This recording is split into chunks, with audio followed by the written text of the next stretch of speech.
تو مجھے جیسے پتھر سا کر دیا ہے۔ یوں لگتا ہے گویا صدیوں سے آپ محو کلام ہیں اور میں ہمتن گوش بر آواز۔ پلیز آپ رکیے نہیں، کہتے جائیے اور میں سنتا جاؤں۔ سیر صاحب، آپ کاروباری بندے اور دنیا دار لوگ ہیں، میری باتوں پہ نہ جائیے۔ یہ تو جادوئی بین کی مسحور تانوں پلٹوں کی طرح ہے جو سننے والوں کو دنیا سے بیگانہ کر کے نکما کر دیتی ہیں۔ بس انہیں دیوانے کی بڑھ جان کر لطف لیجئے، ادھر سے سن کر دوسری طرف سے نکال دیں، ورنہ آپ دو کوڑی اور ڈیڑھ رتی کے ہو کے رہ جائیں گے۔ بھائی، ہم تو درویش ٹٹ پونجیے، گھر کے نہ گھاٹ کے، ہوش پکڑیں، ابابیل کا آنسو کہیں سے دلوائیں اور ہم اپنی راہ لیں۔ وہ تو ٹھیک ہے، ایسا ہی ہوگا، مگر ایک سوال کا جواب ابھی تک عطا نہیں ہوا۔ مصطفیٰ علی خان پھر نگاہیں میری نگاہوں میں ڈال کر کہنے لگا، آپ نے خود ہی ابھی میری تعریف میں فرمایا کہ میں ایک کاروباری بندہ ہوں، وہ بھی جواہرات کا۔ ہمارے ہاں پرکھ بڑی اہمیت رکھتی ہے، خواہ وہ جواہر کی ہو یا انسان کی۔ اور دوسری اہم چیز ہمارے ہاں بات، بول اور تول ہے۔ تیسری بات یہ ہے کہ اگر ہمیں کوئی نایاب، انمول اور قدر و قیمت والی چیز نظر آ جائے تو پھر ہم اسے چھوڑتے نہیں، ہر حال میں اسے حاصل کرتے ہیں اور پھر اسے اپنی قیمت پہ کسی قدردان شوقین کو فروخت کر دیتے ہیں۔ ہم خاندانی جوہری ہیں، جوہر کو خوب پہچانتے ہیں، اس لیے ہمیں دونوں پارٹیوں کو اپنے اپنے بول، تول اور بات کا خوب خیال رکھنا چاہیے۔ ہاں، تو میں یہ عرض کر رہا تھا کہ یہ ابابیل کا آنسو، اس کی آپ کی لوح میں کیا اہمیت ہے اور یہ لوح بنانے کا مقصد کیا ہے؟ میں نے اس حریص جوہری کی جانب قہر بھری نظروں سے دیکھتے ہوئے کہا، سیر صاحب، اس کا مطلب ہے کہ آپ مجھے ایک شریفانہ طریقے سے بلیک میل کر رہے ہیں۔ بہرحال جو کچھ بھی ہے، اب میں چونکہ آپ کے پاس ایک غرض لے کر آ ہی گیا ہوں تو ٹھیک ہے، آپ جو چاہیں سلوک کریں۔ میں نے اپنے زیر جامہ کی جیب سے ایک پیکٹ نکالتے ہوئے پھر کہا، اب پھنسا ہوا کیا پھڑ پڑائے، سب کچھ سامنے ہے۔ میں نے پیکٹ کھول کر لوح ان کے سامنے کر دی۔ یہ ایک صدیوں پرانی لوح ہے، چاندی، سونا اور تانبے کی یہ بادام کی شکل سائز والی لوح میں نے ایک ڈھانچے کی گردن سے اتاری تھی۔ ذرا غور سے دیکھیں، اس کے عین درمیان میں ایک ننھا سا سوراخ ہے جس سے کرنوں کی مانند لہریں، لکیریں سی پھیلتی پھوٹتی ہوئی دکھائی دے رہی ہیں۔ گویا یہ ننھا سا سوراخ ایک صورت سے متشابہ ہے۔ اب آپ اگر مہذب شیشے سے دیکھیں تو کچھ اعداد اور کچھ عربی حروف کندہ دکھائی پڑیں گے۔ ایک عام سی خالی نگاہ ڈالنے سے یہ بادام یا آم کی شکل کی طرح کا کوئی کانسی کا ٹکڑا دکھائی دیتا ہے، جبکہ یہ ایک نادر اور زبردست قسم کی مقدس لوح ہے جو آج سے صدیوں پہلے کسی عرب النسل عامل نے کسی کو خیر و برکت، فتح و نصرت، کامرانی اور شادمانی اور حشمت و جاہ کے لیے دی تھی۔ اگر آپ مزید غور کر کے سوراخ کو ملاحظہ فرمائیں تو پتہ چلے گا کہ اس سوراخ میں کوئی نگینہ آویزاں تھا۔ سوراخ کے اندر ایک زے سی بنی ہوئی ہے اور کنارے پہ نگینہ جڑنے کے لیے چار ابھار بھی شکستہ حالت میں موجود ہیں۔ امتداد زمانہ، کسی حادثے، لاپرواہی یا دانستہ طور پہ نگینہ اپنے محور سے اتر گیا اور پھر اس لوح کے اثرات منفی رخ پکڑ گئے، یعنی پھر یہ لوح حامل لوح کے لیے سعد کے بجائے نحس ثابت ہوئی۔ ایک اور وجہ یہ بھی ہو سکتی ہے کہ اس کا احترام اور حفاظت بھی نہیں کی گئی۔ نتیجہ یہ نکلا کہ اس کے موکلین ایک ایک کر کے یہ گھر خالی کر گئے اور اس خالی گھر میں شیطانی قوتیں قبضہ جما کر بیٹھ گئیں۔ گہرے مشاہدے اور توجہ سے مجھے معلوم ہوا کہ یہ لوح جو 1200-1300 سال پرانی ہے، خط کوفی میں کوفے کے کسی جید عامل نے تیار کی تھی اور نجدی فیروزے کی الوری کنی اس کے درمیان بٹھائی گئی تھی۔ اس کنی پہ اس عامل نے مشقت کر کے ایک گروہ موکلین حاضر بھی اس لوح پہ بٹھایا تھا۔ اب میں نے بھی اس پہ بڑی مشقت کی ہے، اسے دوبارہ بٹھانے کی کوشش کر رہا ہوں، اور اب بڑے بھائی، اس کے لیے مجھے ابابیل کا آنسو چاہیے۔ مصطفیٰ علی خان مہذب شیشے سے اس کو الٹ پلٹ کر ملاحظہ کر رہا تھا، پھر ایک ٹھنڈی سانس کھینچتے ہوئے کہنے لگا، یہ تو واقعی بڑی مقدس، قیمتی اور پرانی لوح ہے۔ سونا، چاندی، تانبا، تینوں دھاتوں کا میل ہے۔ سبحان اللہ۔ اب آپ یہ فرمائیں، فرض کر لیتے ہیں کہ یہ الوری فیروزے کی کنی مل گئی ہے اور آپ نے اسے اس پہ جما بھی دیا ہے، پھر کیا ہوگا؟ بڑے بھائی، بس میرا آپ سے بول تول والا سلسلہ ختم ہو گیا ہے۔ آپ کے صرف 2 سوال تھے، ان کا جواب دے چکا ہوں۔ اب آپ مجھے بخش دیں، باتیں کرتے کرتے میرا دماغ پلپلا ہو گیا ہے۔ میں نے لوح لینے کے لیے ہاتھ بڑھایا تو اس نے لوح کپڑے کے رومال میں لپیٹ کر اپنی جیب میں ڈال لی۔ بولا، خان صاحب، میں آج سے آپ کا باقاعدہ شاگرد اور آپ میرے استاد۔ اب آپ مجھے لوح لکھنا، بنانا اور بٹھانا سکھائیں گے۔ میں انشاءاللہ آپ کی خوب خدمت کروں گا۔ آپ اچھی طرح جانتے ہیں کہ مجھے شوق ہے، اور وہ بھی جنون کی حد تک۔ میں کوئی عامل کامل بننا نہیں چاہتا، صرف شوقیہ سیکھنا چاہتا ہوں۔ اب اللہ نے میری سنی اور آپ کو میرے پاس بھیج دیا۔ میں نے کچھ کہنے کے لیے منہ کھولنا چاہا تو اس نے جھٹ سے میرے لبوں پہ ہاتھ رکھ دیے۔ نہ خان صاحب، اب آپ کچھ بھی نہیں کہیں گے۔ انشاءاللہ یہ ابابیل کا آنسو ضرور کہیں نہ کہیں سے حاصل کر کے رہیں گے۔ وہ اٹھتے ہوئے پھر کہنے لگا، ہم جوہری لوگ بات بول تول کا بہت خیال رکھتے ہیں۔ سیٹھ صاحب، باقی تو سب ٹھیک ہے، لیکن یہ پیکٹ مجھے دے دیں۔ یہ بڑی خطرناک اور قیمتی نایاب چیز ہے۔ اسے میں اندر کی مخصوص جیب میں بڑی حفاظت سے رکھتا ہوں۔ وہ بڑے اعتماد سے کہنے لگا، آپ بالکل نچنت ہو جائیں۔ ہم جوہری لوگ ایسی قیمتی اور نایاب اشیاء کی حفاظت کرنا بھی خوب جانتے ہیں۔ یہ ابھی اسی وقت آپ کے سامنے بڑی تجوری میں 7 حفاظتی پردوں اور 8 فول پروف تالوں کی کفالت میں ہوگی۔ باقی رہی اس کے خطرناک ہونے کی بات، تو سانپ پٹاری میں بند کر دیا جائے تو کیچوے سے بھی زیادہ بے ضرر ہو جاتا ہے، اور آپ جیسے درویش کی موجودگی میں کیسا خطرہ اور کیسی پریشانی۔ میں اس کا منہ دیکھتا رہ گیا۔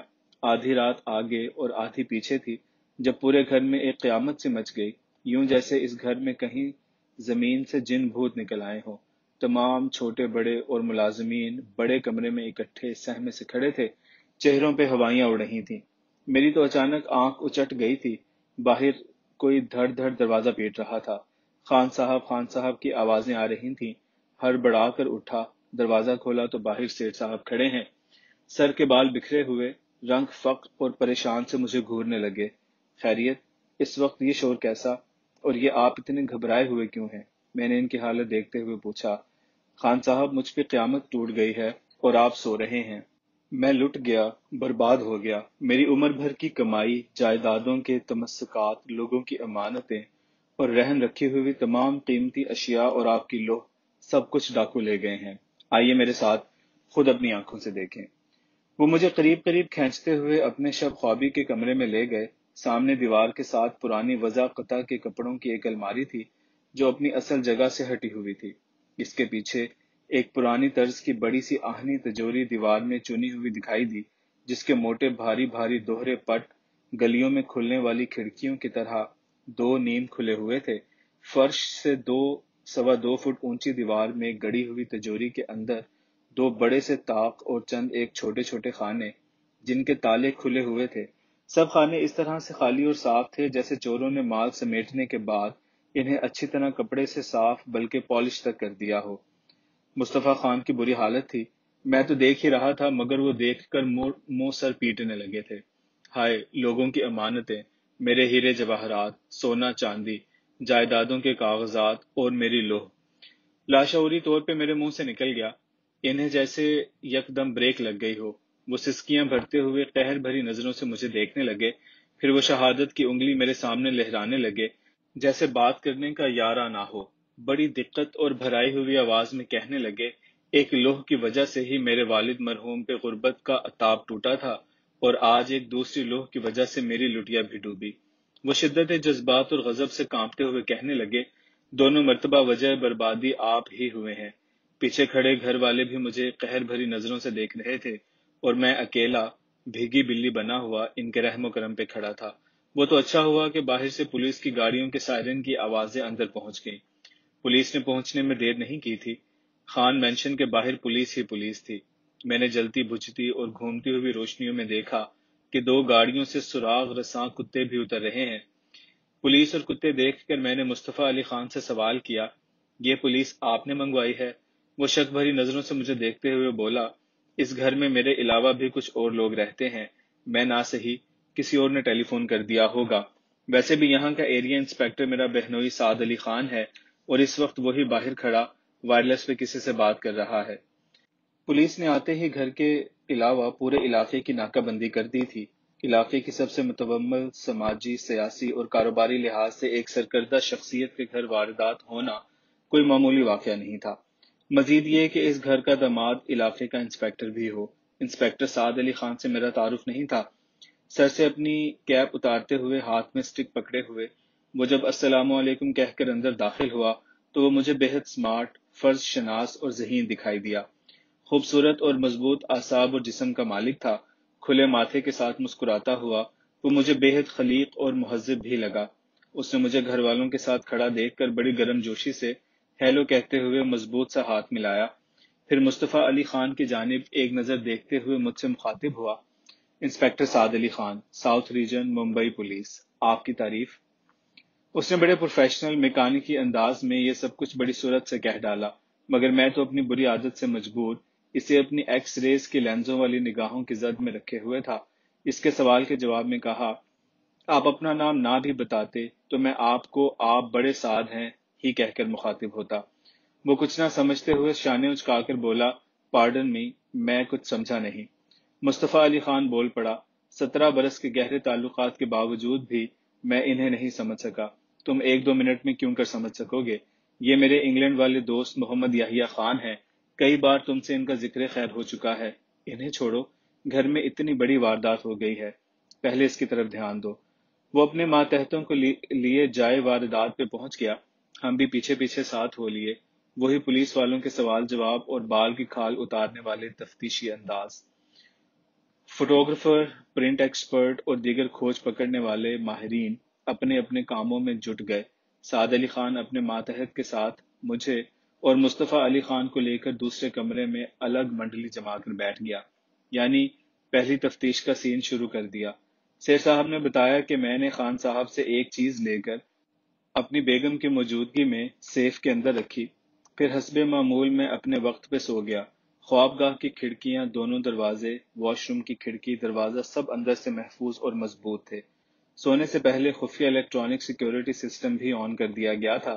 خوابگاہ کے باہر بڑے دروازے اور پھر صحن کے آگے بڑا صدر گیٹ، سب حسب معمول بند اور سیکیورٹی سسٹم بھی چالو تھا۔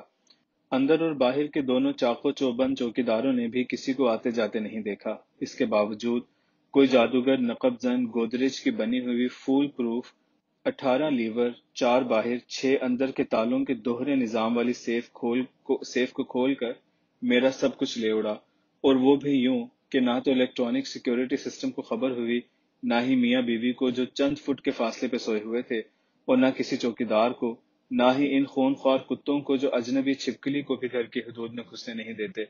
انسپکٹر کا ماتحت بڑی صورت سے سارا بیان قلم بند کرنے کے ساتھ ساتھ ریکارڈ بھی کر رہا تھا۔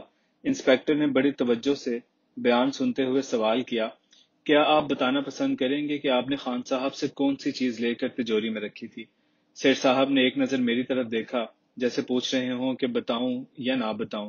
میں نے ان کی مشکل خود ہی آسان کر دی۔ انسپکٹر صاحب، وہ ایک میٹل کا ٹکڑا تھا جسے آج کل کے لونڈے بالے سیاہ ڈوری کے ساتھ گلے میں لٹکائے پھرتے ہیں۔ انسپکٹر نے چند لمحے توقف کرتے ہوئے پھر سوال کیا: ایک معمولی میٹل کا لاکٹ اتنے اہتمام کے ساتھ تجوری میں رکھنے کی کوئی معقول وجہ؟ سیر صاحب نے پھر مجھے دیکھا، گویا کہہ رہے ہوں کہ اس سوال کا جواب بھی تم ہی دو۔ میں نے لب کھولنا ہی چاہے تھے کہ انسپکٹر نے بڑے نرم سے تحکم کے ساتھ کہا: میرے خیال میں مناسب یہ ہوگا کہ میرے سوالوں کا جواب سیٹھ مصطفیٰ علی خان دیں۔ چوری یا نقب زنی کی واردات ان کے کمرے میں اور ان کے گھر ہوئی ہے، اور آپ تو ایک معزز مہمان ہیں۔ میں نے اس بات میں سر جھکا کر اس کے قانونی نقطے پہ ساتھ کرتے ہوئے سیر صاحب کی جانب اشارہ کیا کہ وہ جواب دیں۔ انسپکٹر صاحب، وہ میٹل کا ایک معمولی ٹکڑا نہیں تھا، بلکہ ایک قیمتی اور بہت پرانی لوح تھی۔ لوح؟ انسپکٹر نے بھویں سکیڑتے ہوئے دہرایا: یہ کیا چیز ہوتی ہے؟ سیٹھ نے میری جانب دیکھتے ہوئے کہا: اس کا جواب یہ دیں گے کیونکہ یہ ان کی ملکیت تھی، اس کے متعلق مجھ سے زیادہ یہ جانتے ہیں۔ ہاں، ایک بات صاف کر دوں کہ ان کے انکار کے باوجود میں نے ہلکی سی زبردستی استعمال کر کے یہ لوح ان سے لے کر حفاظت کی غرض سے تجوری میں ڈال دی تھی۔ انسپکٹر دیدے گھماتے ہوئے مجھے اور کبھی سیٹھ صاحب کو دیکھنے لگا، پھر جیسے کچھ فیصلہ کرتے ہوئے مجھ سے گویا ہوا: خان صاحب، آپ لوح کے بارے میں کیا کہنا چاہیں گے؟ انسپکٹر صاحب، میں پہلے اپنا ہلکا سا تعارف پیش کرنا چاہوں گا۔ میرا نام تو آپ جان چکے ہیں، میرے اس فیملی سے بہت پرانے تعلقات ہیں۔ مصطفیٰ علی خان صاحب تو ماشاءاللہ اب بڑے ہوئے ہیں، جب یہ اسٹوڈنٹ تھے تو یہ میرے پاس ہی انگلینڈ میں مقیم تھے۔ اصل دوستی میری بڑے سیٹھ صاحب مرحوم سے تھی۔ میں ایک درویش آدمی ہوں، سائیکالوجی، پیرا سائیکالوجی، سائیکیٹری، آسٹروپامسٹری، کیمسٹری اور ہسٹری میرے شوق ہیں، پروفیشن نہیں۔ لوح کا مطلب ہے سلیٹ، بلیک بورڈ یا وہ چیز جس پہ کچھ لکھا ہوا ہو۔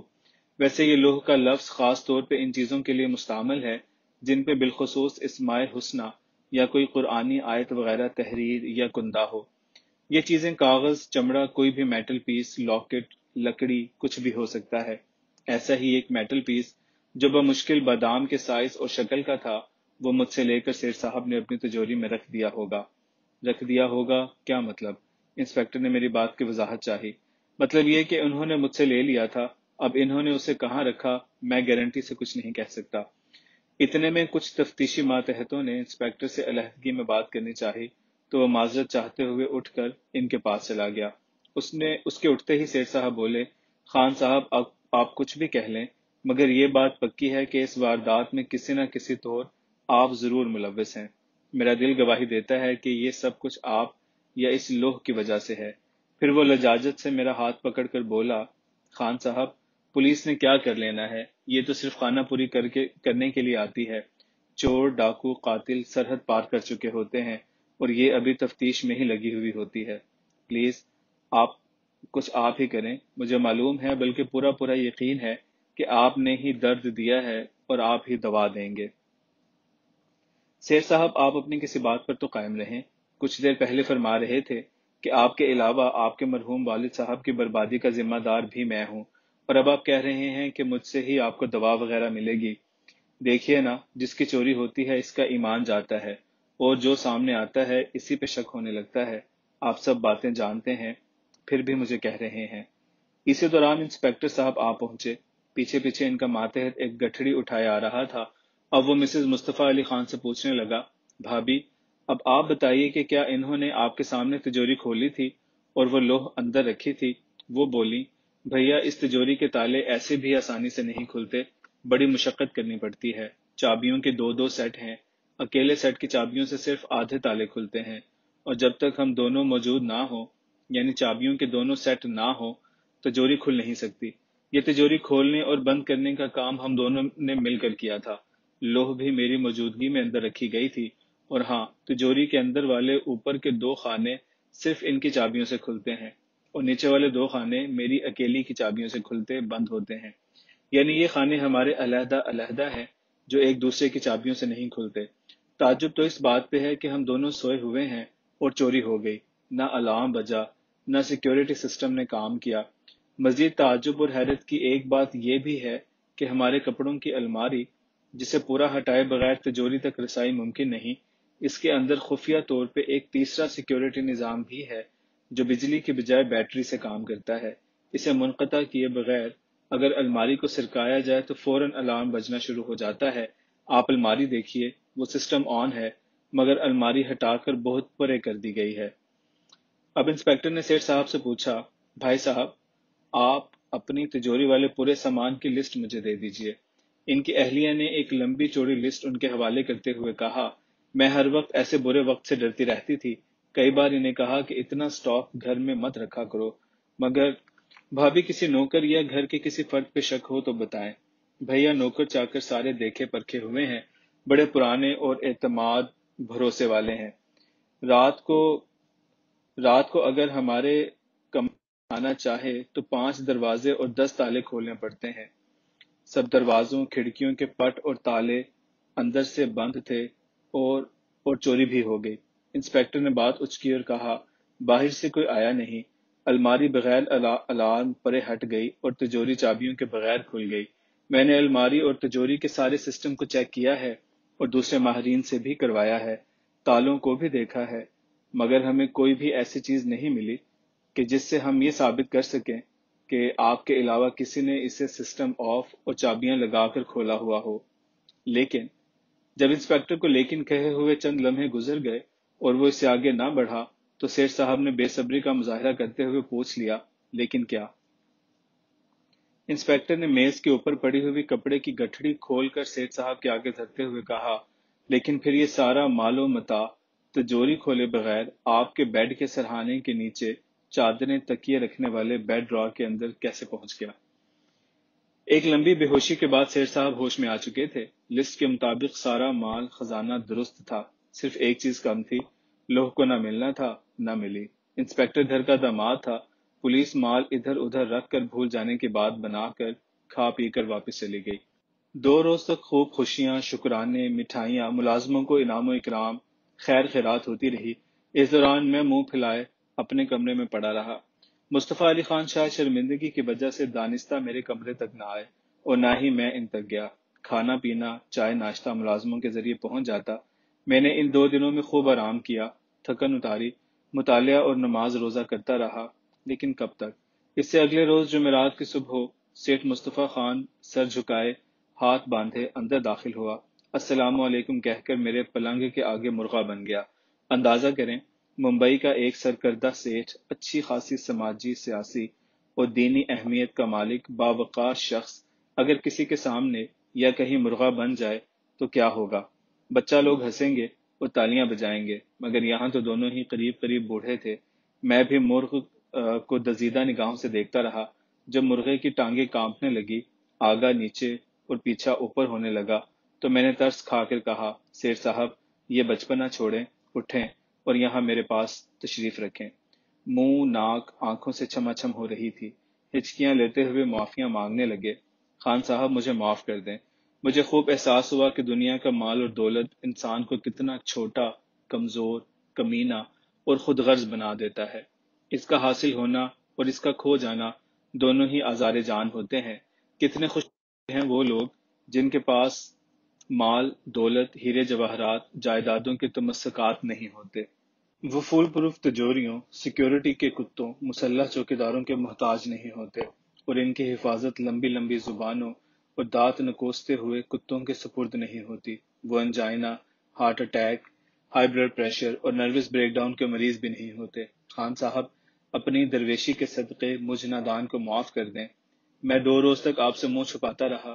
آج جمعرات ہے، چلیے آج ماہم شریف چلتے ہیں اور سید سرکار کے دربار میں چل کر لنگر بانٹتے اور کھاتے ہیں۔ میں نے منت مانی ہوئی تھی سید سرکار کی، دعا برکت سے اللہ نے وہ کام کر دیا ہے۔ مصطفیٰ علی خان، واقعی اللہ نے بڑا کرم کیا، تمہارا مال تمہیں اپنے کمرے سے ہی مل گیا، ورنہ اور جو ہوتا سو ہوتا، پر تم نے میرا برا حال کر دینا تھا۔ یہ بتاؤ، تم نے یہ چوری والا ڈرامہ کیوں رچایا؟ مال نکالا اور اپنے ہی سرہانے رکھ دیا۔ کہیں تم مجھے تو پھانسنا نہیں چاہتے تھے، یا اپنے والد کا بدلہ لینے کی کوئی ترکیب تھی؟ وہ میرے پاؤں پڑ گیا، بولا، بس کرے خان صاحب، نادان مگر محبت کرنے والے بچوں کو ایسی کڑی سزائیں نہیں دیتے۔ میں سمجھ گیا، میں نے سب کچھ پا لیا۔ ماہم شریف تشریف لے چلیں، وہاں میرے گلے میں درویشی ڈال دیں۔ میں نے یہ دنیا چھوڑی، یہ حرص چھوڑی، یہ دولت، یہ شہرت، ہر چیز پہ لات ماری۔ اس دولت نے مجھ سے میرا چین، سکھ، اعتماد، یقین چھین لیا۔ میں نے آپ پہ بھی الزام لگائے، شک بھری نظروں سے دیکھا، تف ہے مجھ پہ اور میں نے اسے اٹھایا، سینے سے لگا کر سامنے بٹھایا اور اندرونی جیب سے لوح نکال کر اس کے ہاتھ پہ دھر دی اور کہا، مصطفیٰ علی خان، یہی اس نامکمل سی لوح کا کمال ہے کہ اللہ نے تیری سوچ اور زندگی کا رخ بدل دیا ہے۔ یہ لوح میرے سینے سے لگی میرے دل کے عین اوپر دھری رہتی ہے۔ یہ آہنی تجوری میں مال و دولت کے بچھوؤں، سانپوں کے درمیان دھرنے والی چیز نہیں، یہ تو دل کے لوتھڑے کے اوپر اللہ کی ہلکی ہلکی آنچ پہ قرار پاتی ہے۔ تمہیں لوہے بنانے، انہیں سمجھنے جاننے کا جنون تھا۔ چلو سید کے دربار سے ہو کر بڑے بابا خواجہ غریب نواز رحمت اللہ علیہ کے ڈیرے اجمیر چلتے ہیں، اور وہیں موتی مسجد میں بیٹھ کر تمہیں دیے کی روشنی کی نورانی لو کی روشنی میں لوح لکھنا بتائیں گے، مگر بیٹھتی تو وہ اللہ کے امر سے ہے۔